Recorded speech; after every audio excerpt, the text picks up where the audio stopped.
hardware and software.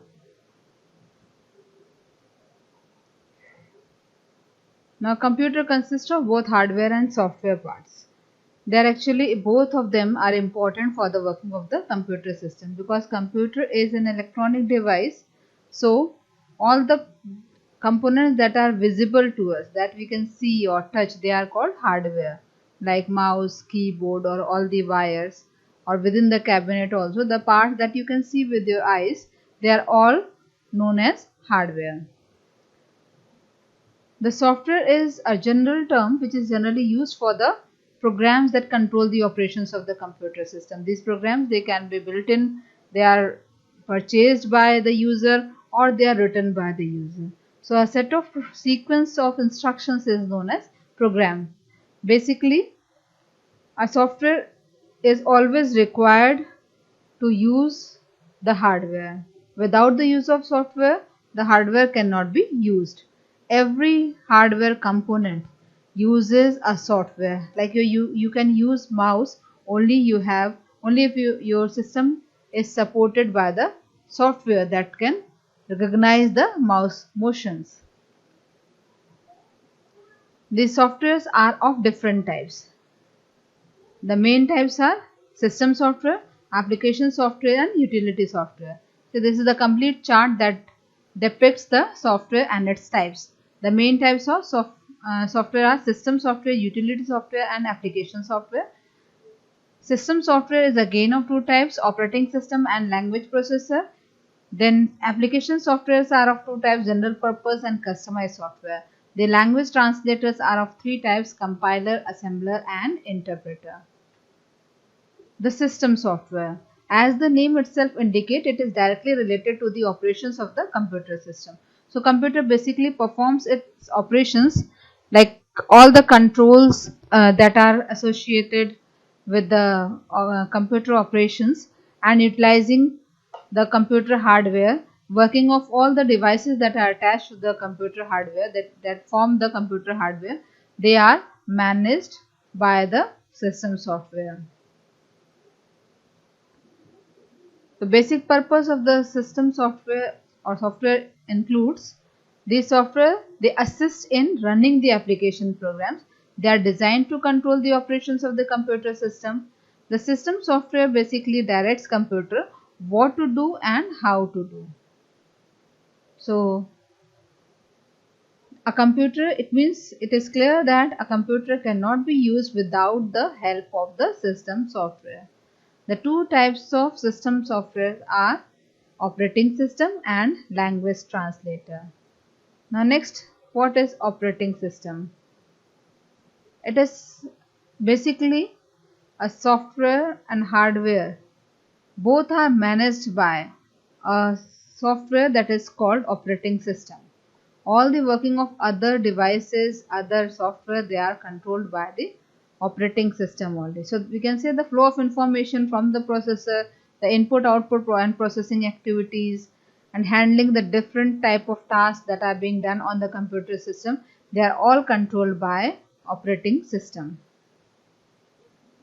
So you can define that operating system as the most important system software, and it is basically a set of programs that control and supervise the hardware of the computer system. Moreover, it also provides services to the application software. So you can say the operating system is the first software that should be loaded on the hardware, and after that you open your application software to work with. Now, whenever you switch on your computer system, you must have seen that before you get the desktop, the computer performs some internal operations. So this is called booting. So the operating system is basically the first program that is loaded into the computer system, and the loading of operating system on the computer is basically known as booting. So a user is not allowed to interact with the computer hardware until the operating system is loaded on the computer system. So when you press on the power, you cannot directly start working on the computer system. You have to wait for a few seconds.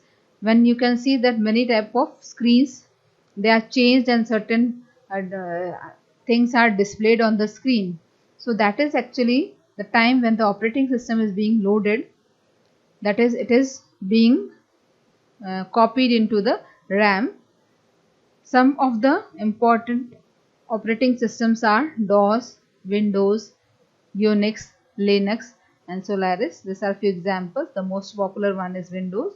In our lab, we have Windows as well as Linux operating system. The purpose of the operating system. The very important purpose or the function of the operating system is processor management. That is, it deals with the management of the processor.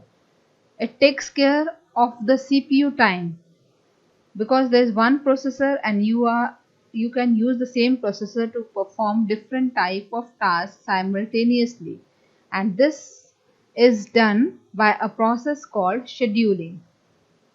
So you also use this process in your daily life. Suppose if you are given multiple tasks, then you schedule all the tasks. That's first particular time you will perform task 1, next at what time you will perform task 2, and so on. So that is called scheduling. Next function is device management. The operating system is also responsible for managing the different hardware devices that are attached on the computer system.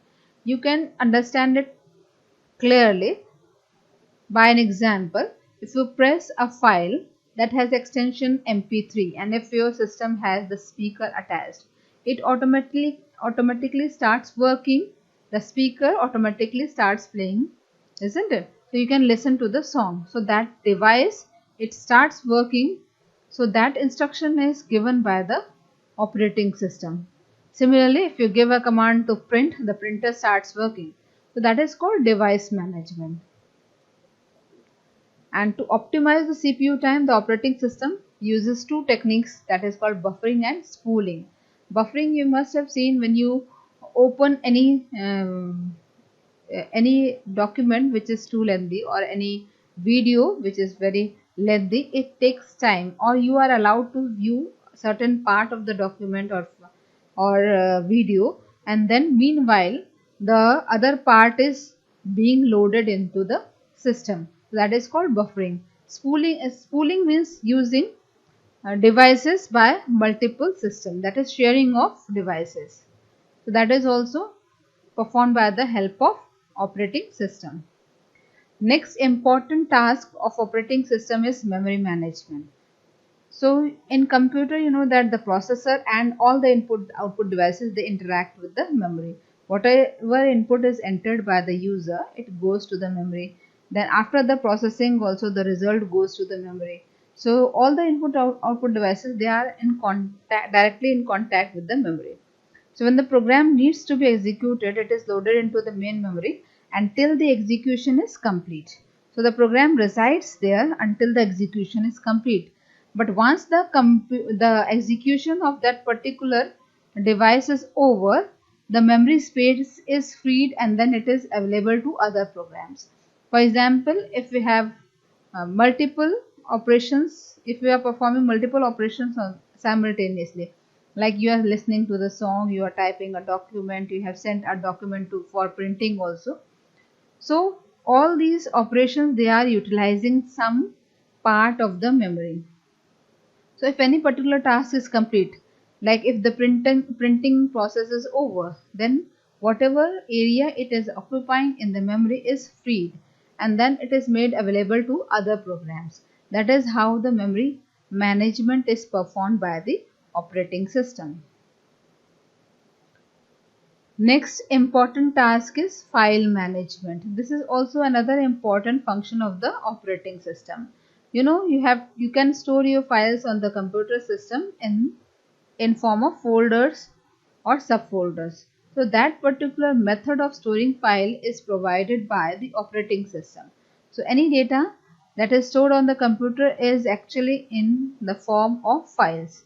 So if there are thousands of files stored on the computer system in hard disk, and you want to locate any hard disk, any file from the hard disk, you can easily locate it.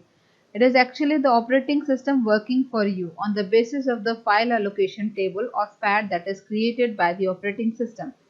Operating system has the file manager, which actually helps it to create, to edit or copy or allocate memory to the files.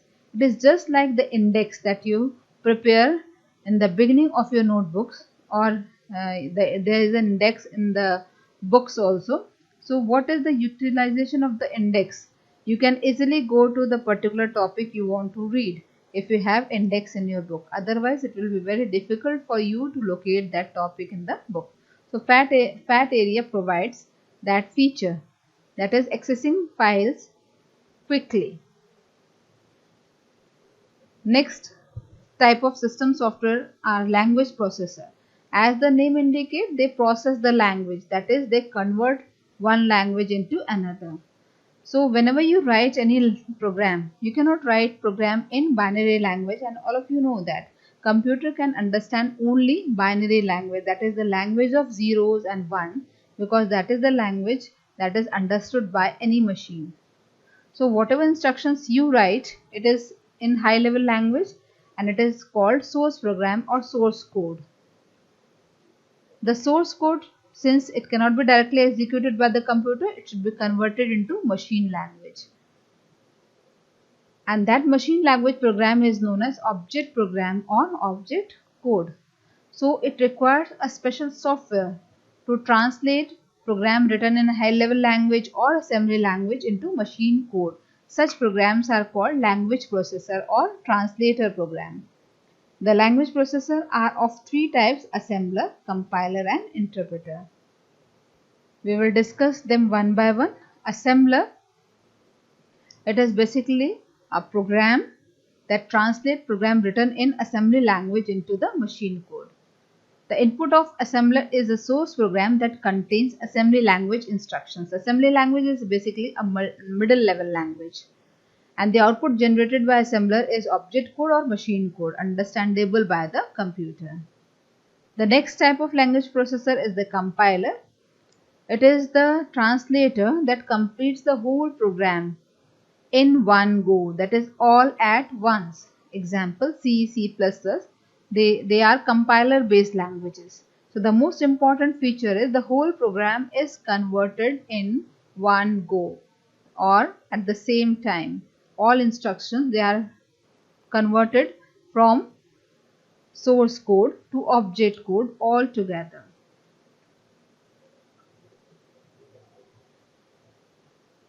Now then this source code, when it is free of error, it is then executed. So if there is any error in any of the line or statement, the program will not execute at all. So first of all, the program must be error free. All the errors must be removed, and then only after the successful compilation of the program can be executed. Next is interpreter. The third type of language processor is interpreter. The feature of the interpreter is it translates one instruction at a time. That is, single statement of source program is first converted into machine code and then executed immediately before moving to the next line. So if there are 5 statements, statement 1 will be first converted to the machine code and then executed if there is no error. Similarly, then it will proceed to the next line, that is statement 2. It will be first translated. If there is no error, then it will be executed. That is how the interpreter works.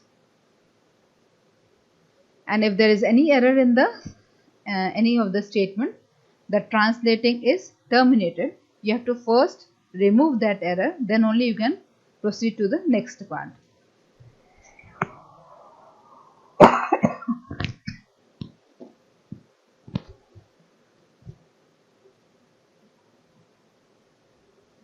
Now next type of software are utility software. Utility software performs the task of maintenance of the computer. So it helps the computer to run smoothly. That is, the user can easily work on the computer system with the help of utility software. So they are basically the housekeepers of the computer system. They are like antivirus program or disk defragmenter or backup compression utilities. These are the utility software. Now first utility software is antivirus utility. It is a software which detects and removes the computer viruses. So as the name itself indicates, antivirus means it is against the virus. It detects and removes the viruses. If the antivirus software is not able to remove the virus, it quarantines it. That is, it makes the virus ineffective. Some of the examples: Norton, AVG, FreeAvast. Next utility software is disk defragmenter. What does it do is it rearranges the file, and then this rearrangement of file speeds up the working of the computer system. Example: Disk Keeper or Defraggler at Perfect Disk. Next utility is backup utility. You know the importance of backup. The hard disk in which you are constantly working may be crashed due to any reason. So for that, the organizations where the data is of very important, they keep the backup of the data, like banks or other organizations where the data, everyday data is of very important. So there are certain utility software that perform this function. The examples are Backup for All or Imperious Backup, Backup PC. Next is the compression utility. To compress means the file that is being stored on the system, which it will take the lesser space than the normal space it is occupying. So, and why it is required? Basically, it is required when you want to send a file on the internet, like you want to mail the file, or you want to store it on a device that is not of higher capacity like that of the hard disk. So in that case, compression utility is required.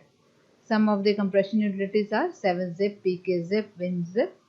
So they compress the large files to smaller files in terms of bytes, not the content. The content remains same. Next is disk cleaner. Disk cleaner, what does it do? If the file is no more required, it usually prompts to delete such files. If the file is not being used for many days, or if it is the file that is there even after the uninstallation of certain software, then the system prompts to remove the file. That is called disk cleaner utility. Next is file management tool. These tools are used for storing or indexing, searching, sorting the files and folders on the system. Examples: the Window Explorer or Google Desktop.